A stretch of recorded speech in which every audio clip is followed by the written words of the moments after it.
Oh,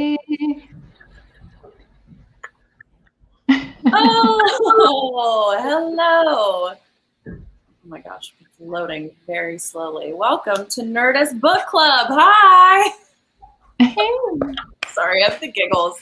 Welcome to Nerdist Book Club live on YouTube, Twitch, and Facebook. I'm Rachel Heine, and yes, I do have the giggles. And joining me, as always, are my supremely talented, brilliant, way funnier than me friends, Hector, Navarro, and Maude, Garrett. Welcome, y'all. She spilled. Hi. Oh, hi.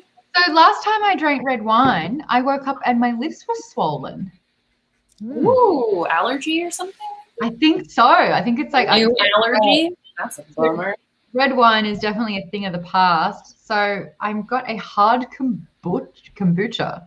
I really like boozy booch. I'm not gonna lie. There's one at Trader Joe's. Booch. Yeah. The booch. It's got cultures in it. It's got cultures in it. I'm drinking some red wine. I don't know what this is. My lovely roommates poured it for me on my way out the house into the garage. So here I am, got my red wine, ready to go. I'm sipping whiskey. I know. I got it in a press kit, and nice. That's what I had. And I left the bottle over there so I don't get any ideas and refill it because I'm sure just like sipping it will be plenty. Let us know if you're drinking at home. Doesn't have to be alcoholic. Drink responsibly. No pressure. But welcome. This is Nerdist Book Club. Thank you so much for joining us. If you're new to the book club, just please introduce yourself in the chat.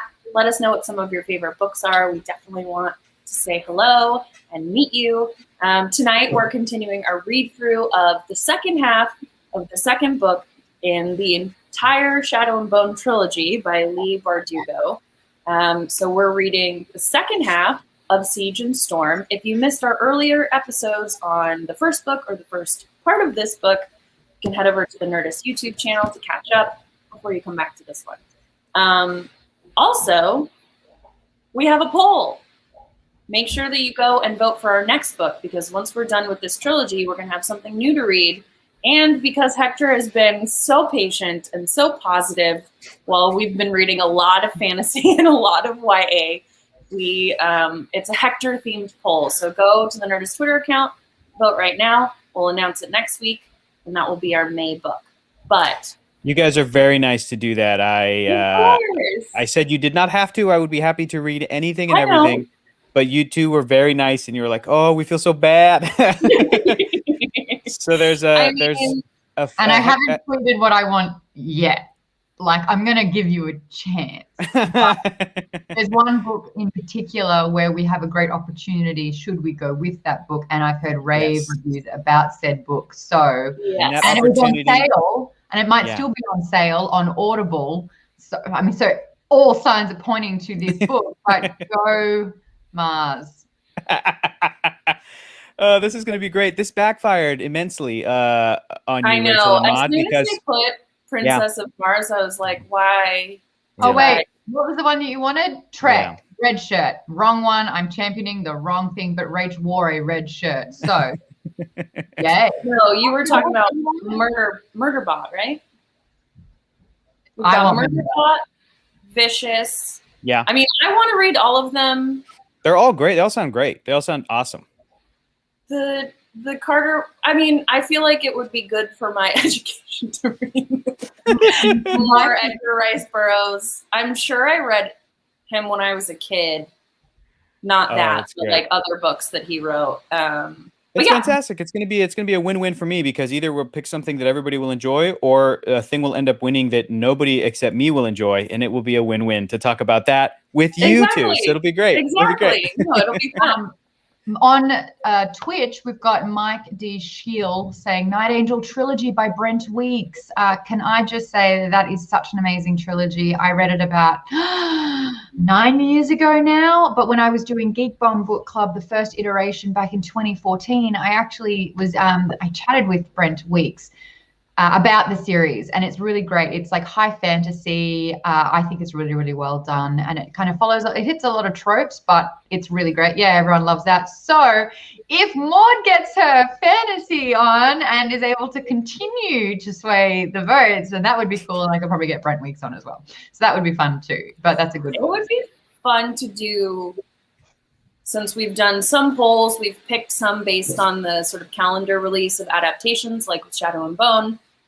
If we did more like us themed, because mine would be all thrillers. Yeah. Oh, yeah. Which we haven't done in a while. Yeah. No, I could do it again. A bit of a murder mystery, like Murder Bot. I mean, murder's in it. So. That's like a sci-fi murder mystery, right? Which is super fun. I just started. I haven't been reading as much outside of book club for whatever reason the past month or so. But I just started a new one that I'm really digging called, God, it has such a cheesy title. I think it's Every Value Break. But it's by Peter Swanson. Yeah, Every Value Break. But it's by Peter Swanson, who wrote a couple of different books, but one of them, title escapes me, but is kind of like the Hitchcock movie Strangers on a Train. That's sort of the beginning of it. But then it just veers completely off into uncharted territory, and I've loved all of his books, and I'm really digging this one so far. Very cool. But right now we're talking about Shadow and Bone. Yes, ma'am. I've been reading a lot. I've been really, really reading. Like, I'm trying to get back into the habit of, instead of being on my phone at night or watching Invincible at night, I'm trying to read a few chapters of a book. And I'm getting through the Mistborn series by Brandon Sanderson. But I am trying, like A for F. I could be better with it. I'm trying to read Ready Player 2. Oh, I see. I'm very tempted. How's it going? Are you enjoying it or not enjoying it? Better or worse than it's so bad. It's so bad. I was reading it on my like holiday to try and, lay by the pool, and I'm like, how bad could it be? No. And I liked the first book, and I would champion it. And if it was good, I'd be like, hey, the dude can write. Because again, I spoke with Ben Klein about the first book. You can catch the videos on my YouTube. But like, I've spoken to these fantasy authors, and I liked where his head was at with the first one. Mm-hmm. This one's Trollop. It's tripe. That's too bad. Tripe.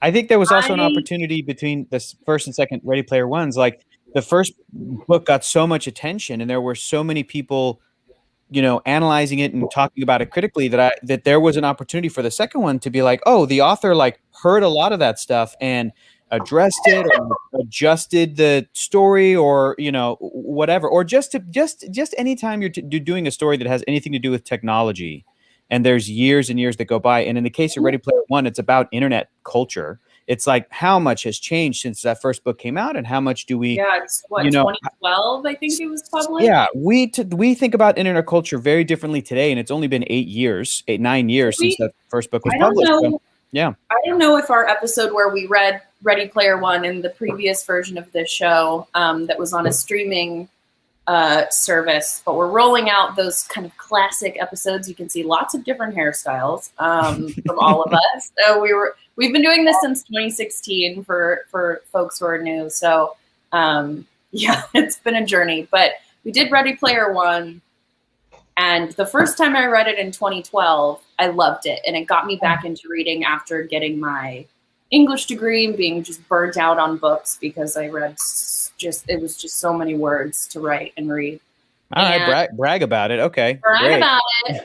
No, it was like I can brag it out for sure. But it's like, here, why don't I learn how to do the thing I already love doing? Oh, tiny bit. But anyway. College was for making friends. But I feel like when we read it again, I guess 2018 maybe, 2017, I don't remember, but my perspective on it changed completely because internet culture changed. I went from, doing my thing on the internet for funsies to working on the internet in geek culture like the three of us do. And so, I'd be interested to read that. Folks in the chat are talking about thrillers, which, yay. But someone just suggested Agatha Christie, and I don't know if we rolled this out yet, but we did Murder brain. Rest. Yeah. Oh my God. That was a fun one. We had a murder board. So if that's not up on YouTube yet, we'll make sure to get that up. And Stephen King sure it will be as well. Yeah. Yes. More thrillers. She gone. Oh, Christopher Moore is great too. That's a great suggestion. Someday I'll get you guys to read Christopher Pike, and you'll get insight into like 11-year-old Rachel's brain. Yay. But enough about that. We'll talk about books more in the after show. But tonight, really quick, 4 minutes ago, I said a word, and when I say a word, and I think I know what it means, and I'm kind of confident, and if I'm like 98%, I will look it up. I used a word just then, and it was trollop, and I thought the trollop was like, it's not what I thought it was, and I was like, you know what, I wasn't 100% confident at the word, which is why I quickly moved on with tripe, and I think that was the word I was looking for. Yes. Which is nonsense and rubbish, or otherwise it's the second stomach of a cow. And trollop is what I'm going to be post-vaccine. No, I'm just kidding. I looked up trollop, and that's why I went, ha! Girl summer.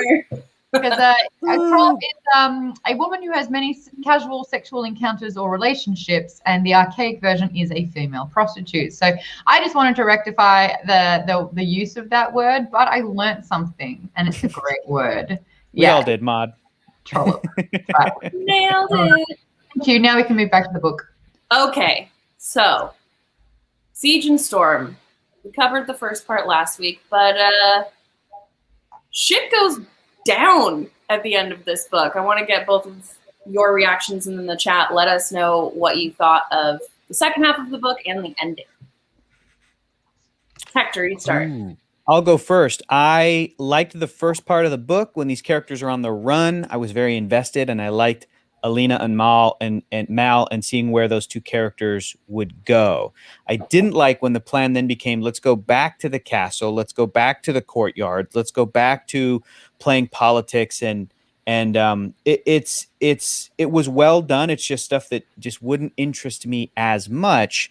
But then the very end of the book, things did sort of ramp up, and some things were made a little bit more clear. And we got kind of a resolution on the Kylo Ren Rey force Skyping situation between he who shall not be named and our main character. And then everything ended. The drinking game tonight. Yeah, I just drank already. Just say it. I just drank. Who? I didn't even say it. But it was. It felt like a very Star Warsy ending, because it did feel like a. This is crazy too. This is the first time we're talking about the ending of a book 2 of any books that we've read. We've never done this before. So I could not help but make the comparisons to the famous sort of 3-act structure, especially in pop culture, and especially in things like movies that are trilogies, or things like Star Wars, where it's like, this is very much the Empire Strikes Back ending, the darker ending, the oh man, everything's scattered. Where are they going to go for part 3 to be the sort of final battle resolution? All the characters come together and finally defeat the main evil. So there were things at the end of this book that reminded me of like Empire Strikes Back. Also things that reminded me of The Last Jedi, when they're having to crawl through like the caves and to escape, sort of a thing. I'm like, that feels very much like what happened at the end of Last Jedi, which is great. So intense moments, very superhero-y, very like full of powers, where Alina was deciding to use her own power to call down the crazy bat creatures to rip the bad guy up. It had a very Last Jedi ending. It did. And it had an ending where I wasn't quite, and it's a little bit of a cheat, just because not only do I know that there's a third book, but like I have it in my possession. Like I bought this as a 3-part thing. So part of my reading, as I was reading the end of it, I don't think I ever felt like, oh no, she's gonna die. Oh no, what's gonna like, because I know that there is a third book. I have it physically, so it didn't feel like a complete sort of gut punch and like they have to make a third book. I have no idea. It's all part of it. It's advertised on the back. So it was enjoyable, not the most satisfying as its own thing, but then again, it's not really its own thing. I don't know how Leigh Bardugo planned this out. If when she got the first book, if they told her, cool, you're going to do 2 and 3 as well. And she was like, yep, awesome. So, I try to give it the benefit of the doubt and look at each a story or a book or a project like this on its own, but also take into account like, but it's also part of a 3. So I'm not going to say like, oh, it was unsatisfying, because I know that there's going to be a third story. You know what I mean? So all of those kinds of things were swirling in my head as we got to the end of it. I did enjoy the ending action and the ending, not just like physical action, but like the events that occurred more so than the leading up to it. And especially, and we'll get to it later, but we got to talk about Alina, Mal, and what's his face, like that love triangle. We got to talk about Nikolai, because there's Darkling in there too. We could throw it's some sort of a rhombus, some sort of a love rhombus between these characters, but the thing that I know what rhombus means. The thing that that love triangle like brought to the story, I was completely understanding of it, and I thought it was well written on every side. Like, I wasn't like, this seems really forced, but I also cynically was reading it and just going like, okay, all right, we got to have a little bit of this, this push and pull, this like, yes, I understood where these young characters are coming from, but as frustrated as I was with Mal for like how he acted and how he felt and his insecurities and stuff, there's a section where I'm like, Alina, you're doing the exact same dumb thing. This is so frustrating, but you guys are young. They're teenagers. You're dumb teenagers. Like, okay. So. Sorry to all the teens out there. I would have taken extreme offense to that when I was a teen, because I thought I was an old soul. No offense needed to try to like explain that a little bit. And I think, Rachel, we're all on the same page. Maude, we're all on the same page. We all remember what it's like to be teenagers. Oh yeah, I just don't want to live through that again. That's all it is. No, hard pass. Our priorities were very different. Our the things that were important to us were very, very different. So reading this, I'm just kind of rolling my eyes a little bit and going, oh man, if it were me and I'm in like my 30s, I would be a little bit more secure about stuff, and it would be kind of a different story. Sure. So that stuff jumped out at me as things that I didn't quite like, but understood it completely and thought it was well written. I didn't think it was badly written. I didn't think it was out of character stuff. I was just kind of like, no, brother, here we go. So overall, enjoyed it. Looking forward to the third one. I don't know which one I liked more so far, the first or the second book. So I don't know. What about you, Maude? What do you think? Alrighty, I love that you really kind of like dissect the acts as if it's a movie, because you have your director brain on during this, which is fantastic. And like some of the stuff that went down in this, I actually did see how it would play out, like in the big sets, all that kind of stuff. But for me, I always read character over plot. So the character development for me was the crucial part of it. And I felt like a gut punch. Like I felt the moment when Mal kissed Zoya in front of Alina. I felt that. And it was like, and it was predictable. And I know that this is where we were going, and I knew it would happen, but when it did, it landed so hard. And this tumultuous relationship that she has with Mal, where I think Kate just said it before, she's like, can people just talk about their dang feelings already? I kind of wish, instead of saying lines like, I wanted to run up to him and I wanted to run out the door after him, but I just stood there. I need more than that. I need why. I need like either you've got the Darkling staring, in the room, eyeing her off, and she felt unsafe, or the fact that he wouldn't believe her, which we kind of had a little bit of, but there was just so many times where things could be fixed and sorted and not enough of a reason happening for why that wasn't. And that frustration was kind of pending for me a little bit, like throughout the course of the second half. For me, and I want chat's help with this, I really like these books. They're short enough so that I can listen to them twice in the space of the week. The half book I listened to twice because I think they're about 7 hours all up. I don't think that this book would suffer if it had an extra 50 to 100 pages. To get depth, because at the moment I'm feeling would it be split up between particular scenes or closer to the end, or? I just want to learn more about why. I feel like the majority of this book is getting to the who's and the what's and then moving on, and I'm not understanding the whys enough, I think. So can I ask you for like an example? Yeah, sure. Sergey, all of a sudden at the end, I'm supposed to give a shit about him. Who was he? I don't even remember meeting him. I had to listen through it again to be like, okay, they kind of set him up.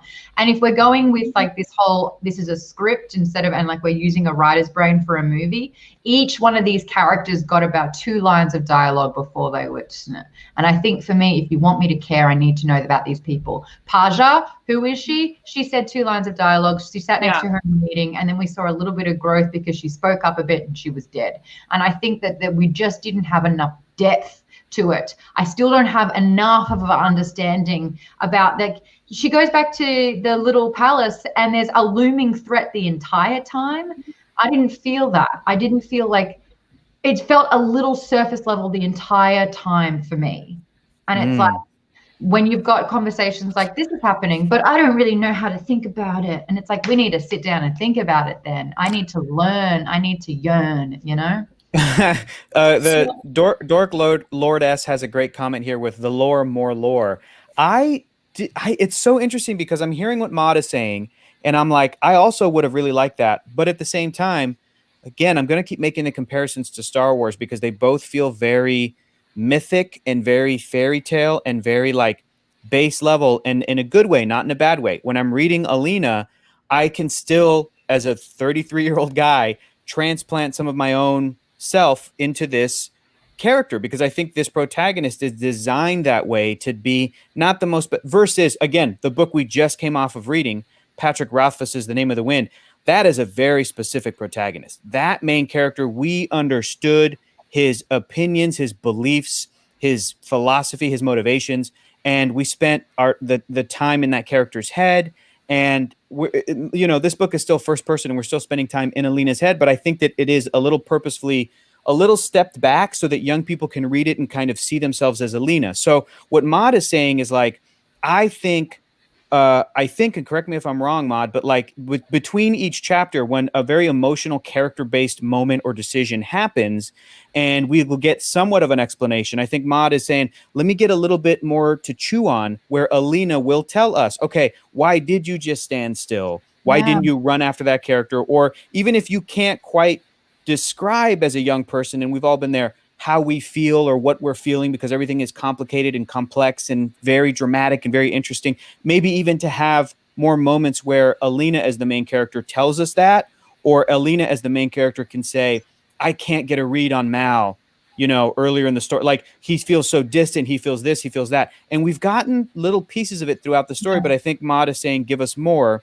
And then Dork Lord S said more lore and more lore. And I'm also I'm kind of okay with the balance of information and non-information given in the lore, to be honest. I'm kind of okay with it. Even right at the end of the story, when they go into this crazy like underground chapel thing as they're kind of escaping, and they're filling us in a little bit like, oh, this was this in the world, and this is what it meant, and this is what it signified, and I guess these people built this, and now we're here, and now we're walking away. I'm like, I didn't feel like we got that much of a setup for that earlier in the story, and I'm kind of okay with that. Mm-hmm. Things might feel a little bit sort of like, especially with Alina gaining more like powers this film, this story, this book. I'm okay with all the way that at the beginning of the story, they're like, oh, there's a second mystical animal. We're about to go find it. We just found it. We killed it. Like, I'm kind of okay with that, even though things are definitely moving, man. I'll say this, and Rachel, you might have some information on this because you've seen some of the show, but it's like, it's a benefit to have all 3 of the stories completed and looking at all 3 of them together before even attempting a retelling or an adaptation of like the first part of a story. Because I feel like when you have all 3 of them, that there may have been things that you can more like easily or more organically point to in the show in the first few episodes. It might not pay off until if we get to a season 2 or 3 or whatever, which is kind of fun, which is kind of cool. So I'm kind of okay with the balance of information we're getting for emotional stuff and for lore, but I'm hearing what Maude's saying, and like, I would have appreciated it too. It is already a 430-page book. I don't know where we could have put. That's what short for fantasy. I guess you guys are right. So I actually really want to add to that, and Ian Powell just answered it for me completely, and that is, this is the issue of a first-person narrative. And you're exactly right. Like, we are only getting her perspective. We're only getting her thoughts and feelings on the whole matter. And you can't really get as much exposition on that to describe the situation or to have a neutral kind of perspective on a situation. So, like, you know, omniscient third person. Yeah. So we've only got her, and she is so lost and confused and doesn't know. So the less she knows, the less we know. But then you brought up the great point, and that was, you know, we can't exactly get a Patrick Rothfuss Name of the Wind every single time. Right. But like, we had him reflecting back, so he was able to offer insights gained afterwards, and hindsight and all of that was at his disposal. When we also he's an unreliable narrator, so we don't know what's true and it's not. I will also say 300 pages. Yeah. Well, Kate also on the YouTube chat talking to Tamaranian said, I think that may be exactly why the other duologies in this universe, which is the Crows and now I can tell you the Nikolai's bit. Oh, Nikolai got a book. The sequel, who knows? But that is multi-person point of view instead of one person, and it definitely benefits. I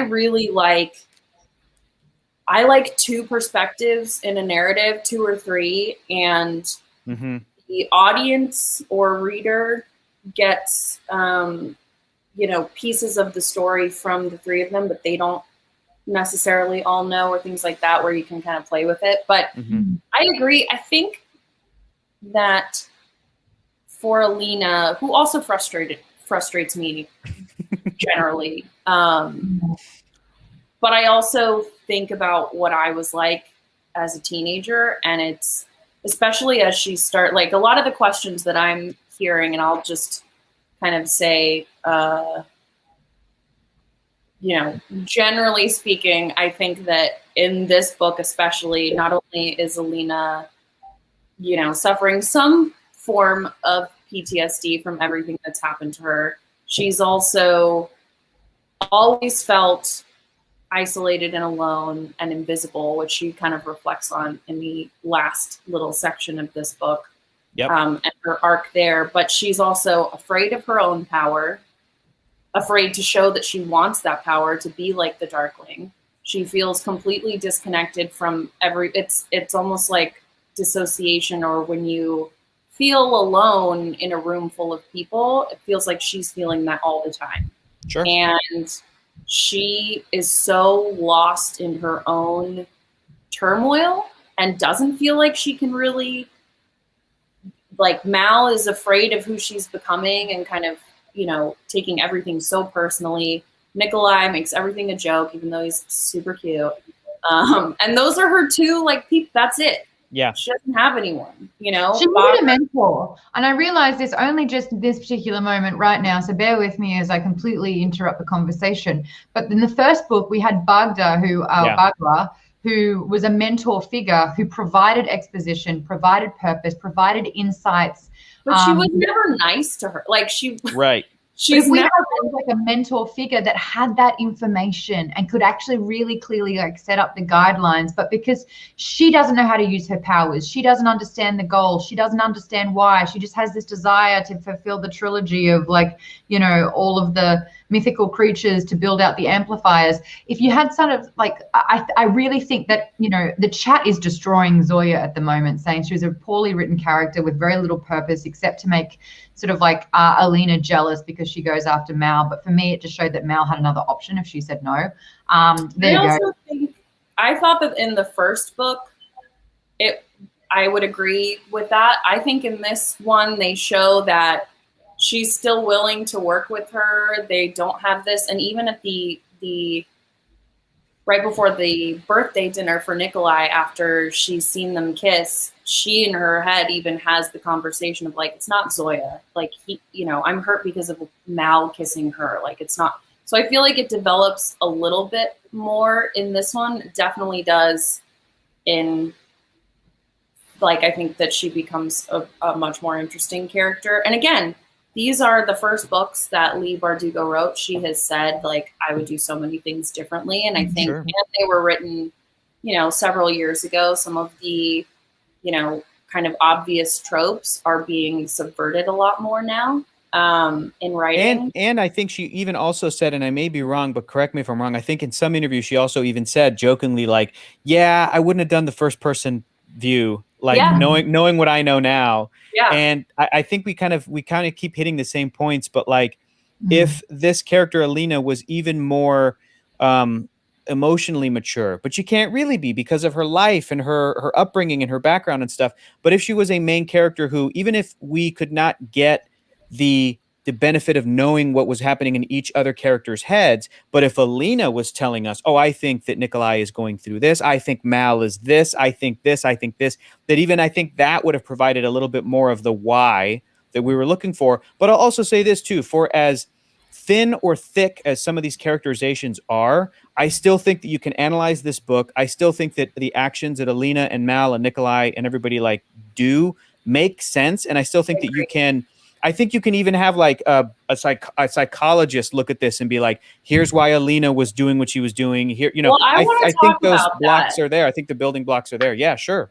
I super want to talk about that because I feel like the first time I read this book, I was just truly done with Mal and super annoyed with him. But I do think that in this read through and having read the third book, that Nikolai is, and Mal says it too, but he doesn't belong there. He feels trapped there, and he's watching the one constant he's had in his life change. That's a very common thing that happens a lot in relationships. If you don't grow together, or then it can cause, if someone is in a higher position of power when the relationship starts and the other person meets them or surpasses them, that can cause a lot of problems. What's the more threatening rift here? Is it the one that was created, or is it the rift between Alina and Mal that was forming again? Look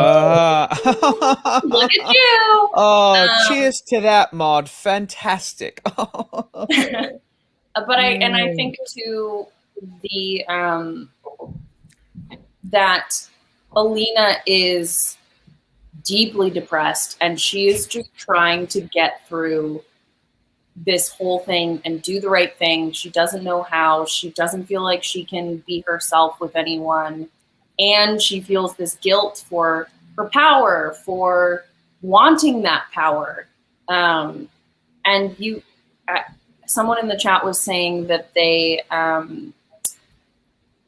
were surprised by the ending and weren't expecting her to make that big of a turn. And I felt that way the first time I read it. And this time I feel like her, and I'll just say right now, trigger warning for suicidal ideation, but this read through felt her falling deeper and deeper and deeper into that throughout the book when she absolutely.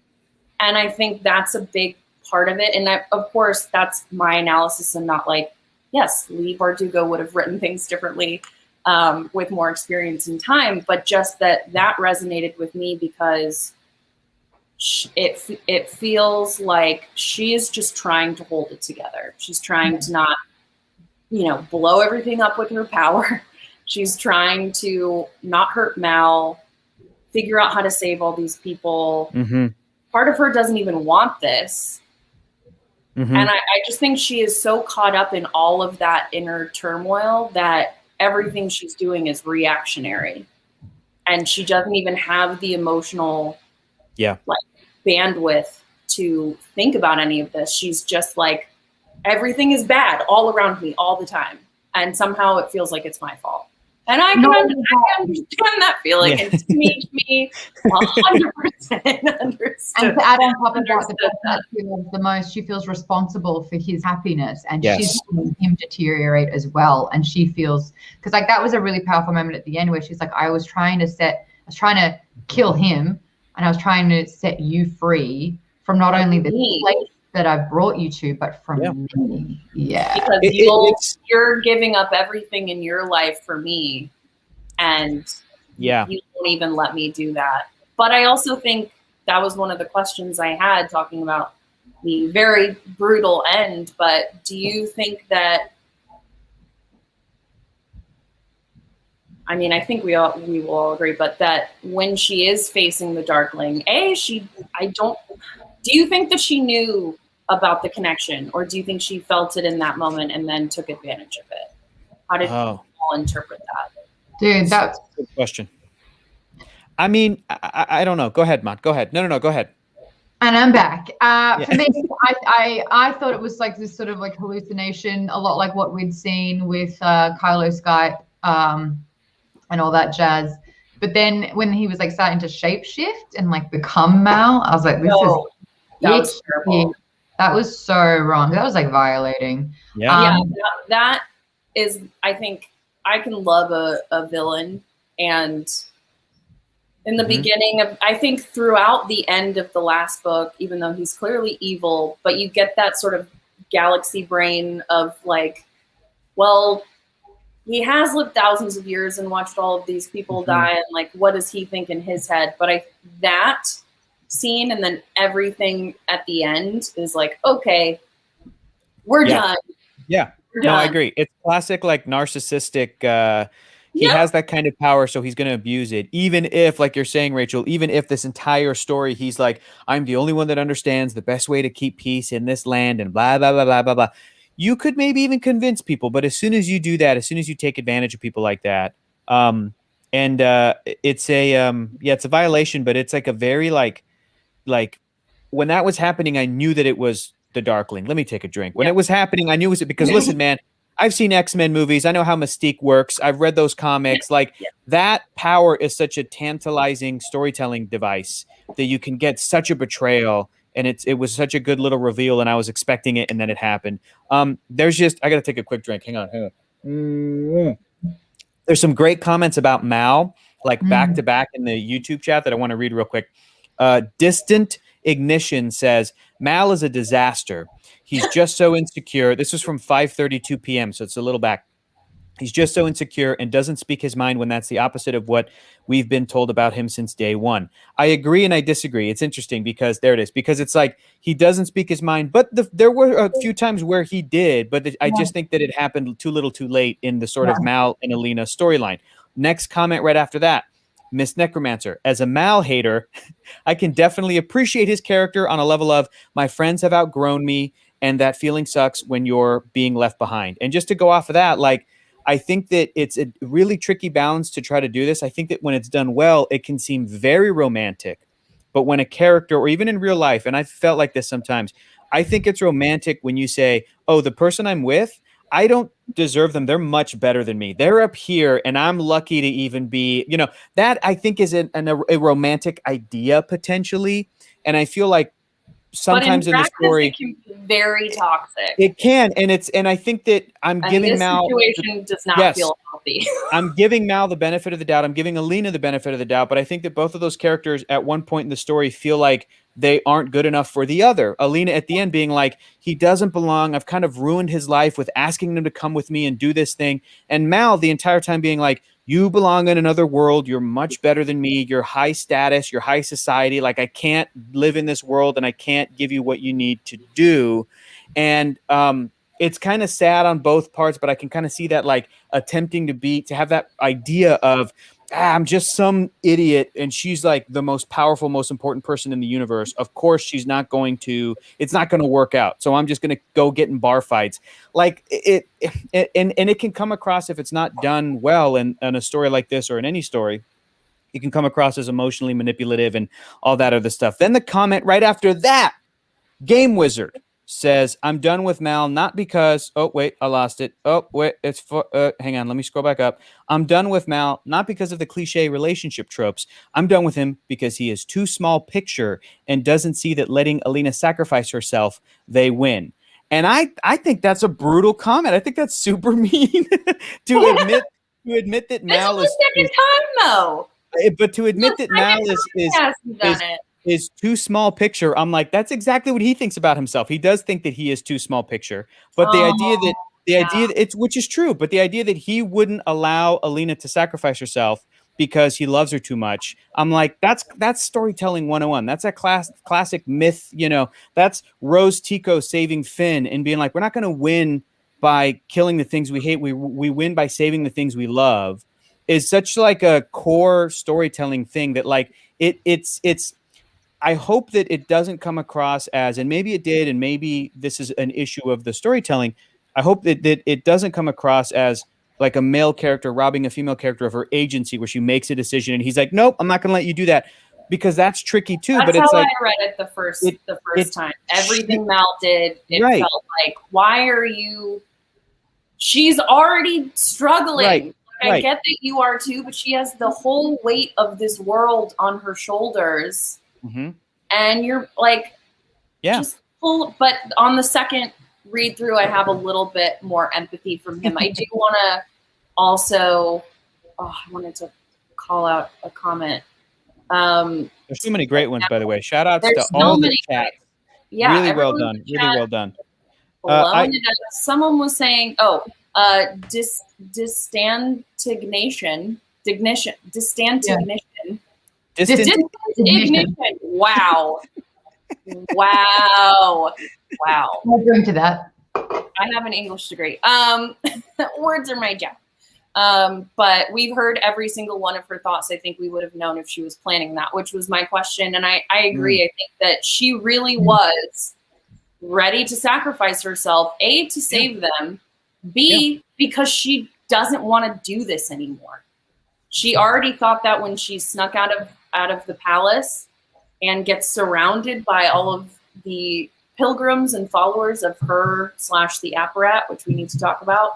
Yeah. And she has that moment where she's like, just let him take me. Just let it happen. Mm-hmm. And so I did like that scene, because it really does feel like she wouldn't have learned that information, that they are connected and she can use his power too, if she had been so low that she was at this place.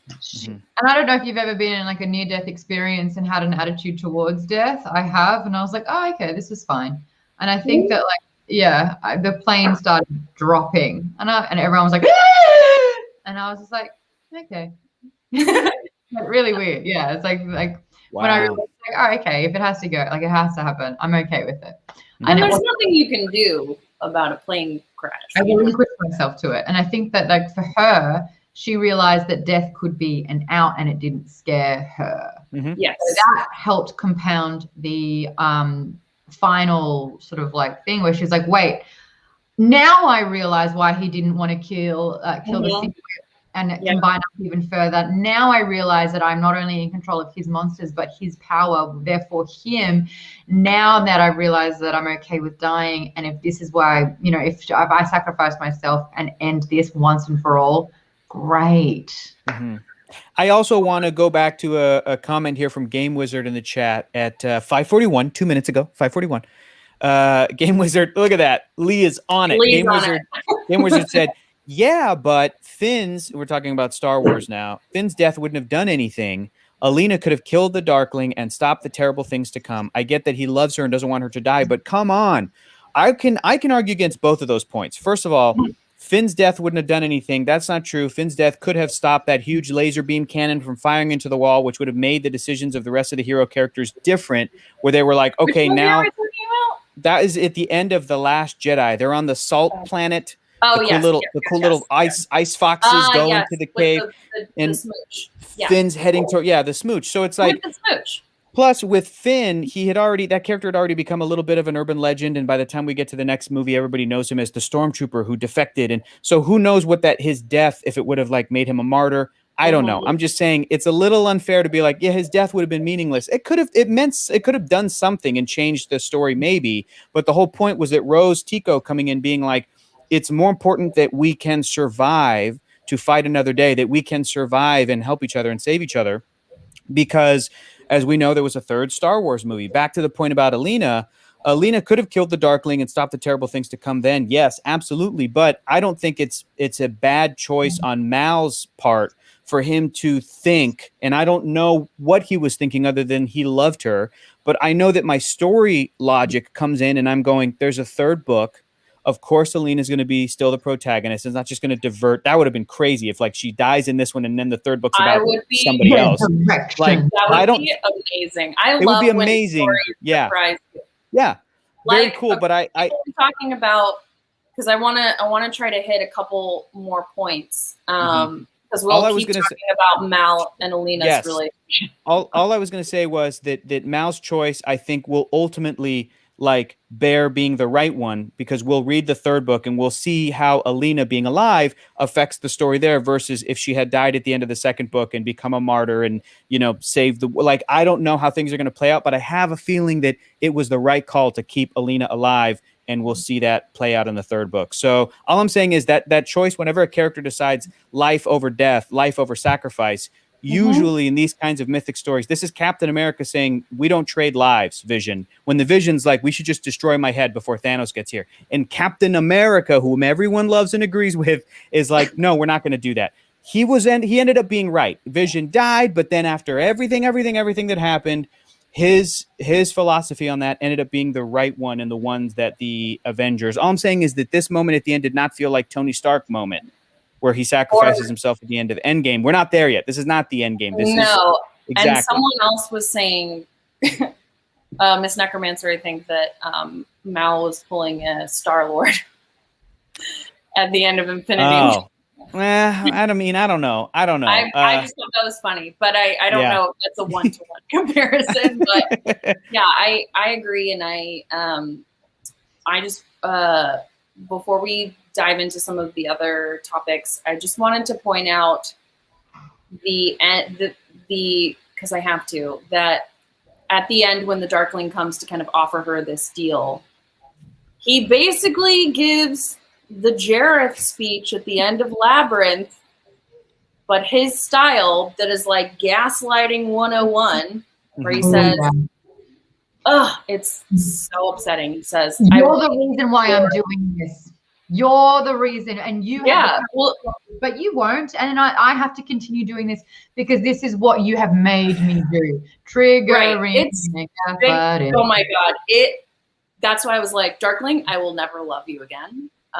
This is between, all of his actions in this book, but that where he says, I've waged the war that you forced me to. If you hadn't run from me, the Second Army would still be intact. All those Grisha would still be alive. Your tracker would be safe and happy with his regiment. When will it be enough? When will you let me stop? So and she's already in this mindset where she agrees with him because she's depressed and hates herself and doesn't want to keep doing this anymore. And I do like that even when she figures out their connection, he says, you'll kill us both. And she says, yes. Yes. Like, fuck you, yes. I will kill us both if it takes you out. But let's talk about a couple other things. Vasily? What'd y'all think of how that turned out? I think he's a necessary character so that you can actually see the difference between Nikolai, who is someone who is strategic, switched on, understands schematics of the war, understands understands sort of like the maps. So he really, really gets it. And there's a couple of times I loved reading it twice because there's so much foreshadowing that happens in this. There are little instances where he, I think there was a moment where the mirrors were being made and he started sort of like attending those building sessions and giving a bit of advice, and they sort of like entertained it because he was a prince, and then they realized that he actually knew his shit and that he was giving really good ideas and feedback. And like time and time again, he's really proved himself as someone who is the better person for the job. And I think we needed someone like Vasily who also realized that the sun summoner was an asset. Oh my God. Acquired. The scene is so good. Oh yeah. Oh my God. Because you're just like, no. Now, the way that it was described was the perfect way for you to cringe and flinch inwards, where it was like his moist, wet mouth smacked against my hand or something like ridiculous. Like the word choice was so great that you just go gross. And like, yeah, I just like the weak chin, like everything about this guy. Yes, he's the poster child for useless royal children, and he thinks he's a good boy. And where's my gold star when he actually was the reason for the collapse of the empire? But I think he was a very necessary character. I remember reading way, way, way back that someone, I think it was Clever Girl, was saying that the death was a little bit too sudden and it happened a little bit too quickly, and maybe that was something that should have been fleshed out somewhat.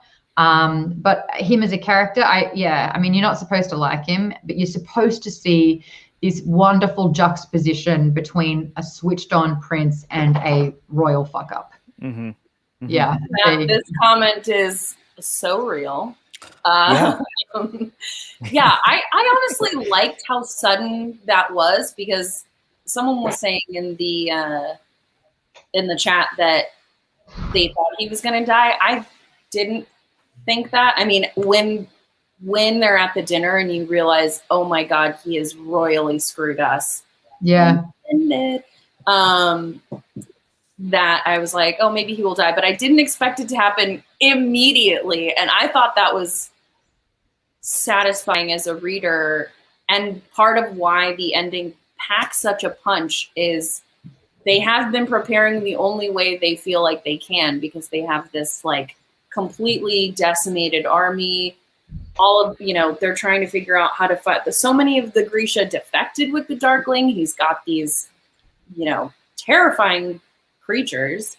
And the fact that it's heartbreaking, but me, I like the dark stuff, that immediately people are just getting killed left and right. And then they go to the little palace and it's just a tragic, like, bloodbath. Yeah, it's bad. They weren't prepared. They didn't get any heads up because Vasily just royally screwed them. And it feels like what that would act like. It feels like what Game of Thrones season 8 did not do. And that's, yes. Like there wasn't as much plot armor, I think, in this, where yes, a lot of those characters are tertiary characters, but yeah. Let's talk about Genya. Wait, really quickly, I really liked the fact that he held on to the information for weeks so that he could wait until Nikolai's birthday to make that announcement. And by waiting, a period of time when the entire army was taking over and having like an express path to them. I thought knocked him down a peg on his own birthday. Cool. Yeah, that was good. Cool. Okay, not sad about your arm. I'm not sad about it. Genya, what do you want to talk about with Genya? Just the horror. Why is Darkling doing that to her? Because she helped them escape. Yeah. The boat. Yeah. Damn. I mean, look what he did to his own mom. It's so interesting because someone was saying that, good point. Someone was saying that Mal only waited until Alina was like the special one or something more to be attracted to her. But then David only waited until Genya was like the hunchback of one-eyed. Yeah, sorry. Waited until she was like the opposite of her most perfect, beautiful self to actually show interest. Yeah, that's true. Yeah. And a character that is so beautiful and has herself found something within herself from that, but also she's been abused because of that and used because of that. And it just feels like the ultimate twist of the knife that he knows her. She was the Darkling. She was working with him. She believed in his cause. She wanted to sort of save the Greek. Like she believed the sort of innocent version of his, evil plan. What do you guys have any predictions before we start wrapping? Oh, yes. Here's what I think is going to happen. Okay. For book 3. And Maude, I'm curious to see what you think. I think that a big core element of these two stories has been the relationship between Alina and Mal, and then Nikolai coming in. I think Nikolai survived to answer the question. Yes, of course. And I think that the next book is going to be, if I were Leigh Bardugo, I would do something where I would basically spend as much of the book as possible that's a good prediction. I like that prediction. She's gonna kill him. Yeah, the Firebird is going to come into play, but I think that the story is going to somehow set up Mal to be much more likable. Like we're all going to root for him. Like something he's going to say or do enough that we're going to go, dang it. He's really trying to redeem himself. And then I think that he will either die or sacrifice himself or be thought to be dead. But then that's going to affect Alina somehow. And then the world will be saved. And at the end, Mal will be like, I was alive the whole time. I just had to come out of it. Like there will be some sort of a happy ending at the end where it will be Alina and Mal. And then Nikolai may survive, but he'll be like, you crazy kids, I always knew it was going to be you two. Like some sort of thing off to the side. Like Nikolai will be there like, that's exactly what I wanted for both of you. I'm off now on my pirate ship or whatever bullshit. But I think the story, Privateer. I think the story is going to focus more on like really locking down what Mal thinks, what Alina thinks about Mal, vice versa, and getting a reader to consider or to root for them too. Because I think the first two stories has been we're rooting for Alina and Mal. Wait, but Mal's acting like a jerk. Oh, Alina doesn't like that. Now here comes the Darkling. Well, maybe she can get with a Darkling. Well, no, that's evil. Well, now here comes Nikolai. Well, maybe Nikolai can be he seems really like into himself and he's got his own, and he's maybe like manipulating her. And I think his whole confession and when he bears his, so I didn't get to this part. We'll have to talk about Nikolai on the after show. Sure. And I ship Nikolai with me. Well, here's another thing I think is going to happen. I think Rachel Heine's going to come in book 3 as a character and end up with Nikolai, and then it'll be great. Maude, what do you think is going to happen in book 3? Book 3, I think we're going to see Nikolai be more and more stable and look like the better thing for and then realize that what they had from day one is something that cannot be, even though they've got it's never going to be easy for us, is it? No, it's not.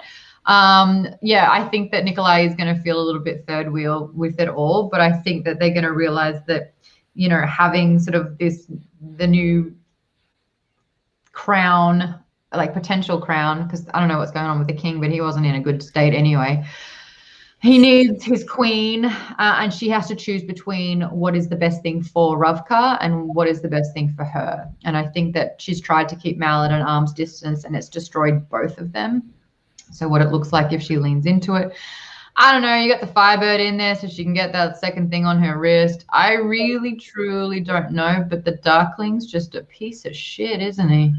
Mm-hmm. But it's Ben Barnes. He's Ben Barnes, so he's super hot. Well, that's why it's so good, because he does, especially in the first book, you're like, even when you find out he's evil, you're like, but maybe. And then by this one, I'm like, no, the end.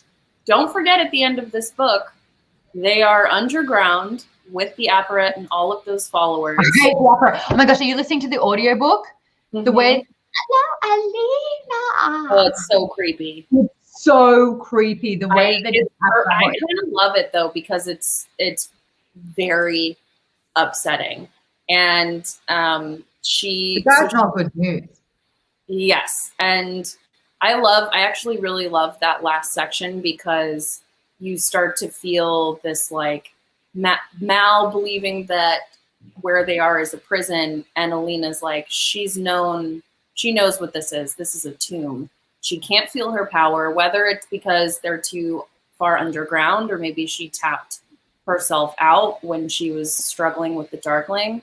But I will leave with this before we get into the homework, that this quote from the end. So many men had tried to make her a queen. Now she understood she was meant for something more. The Darkling had told her he was destined to rule. He had claimed his throne, and a part of her too. He was welcome to it. For the living and the dead, she would make herself a reckoning. She would rise. And I just am here for that part of the journey. Also, if anyone calls Genya the Ruined One, tell them I'll cut out their tongues. I was like, okay, we're going a little Khaleesi here, and I'm not mad about it. You got it. Yeah. What's the homework, Rachel? Like more character development. Yeah. Our homework is to start the first half of Ruin and Rising, chapters 1 through 9. Stop at chapter 10. Okay. If you're reading ahead, that's fine. Just remember in the chat next week not to spoil anything after chapter 9. Yeah. We also have to select our next book. As we mentioned earlier, go to that Twitter poll, vote. share with your friends. Let us know. Let us know if you have any other thoughts, questions, comments that we didn't touch on tonight. You can let us know online using the hashtag Nerdist Book Club, or you can join the discussion on Geek Bomb's Discord for the after show. Maude, where if you didn't get to ask your question, if we didn't touch upon something, honestly, we only got through a third of the script that was prepared for us as well. So all the stuff we didn't get to, there is a lot to chat about. We do that in the after show. And this is where you get to do more than just comment in the feed. You get to ask a question or provide an insight or a thought, but we get to discuss it as if it is an online book club. Instead of watching, you are an actual part of it. So jump over to patreon.com/geekbomb. You can join that. It's $5 a month. You get access to the hashtag reading section of the Discord, as well as the after show every single week on a Wednesday evening. PT. Wonderful. We will see everyone. Well, we will chat with everyone there when we get there. Thank you all for joining us. Again, we can't do this without you. We'll see you next week. Bye.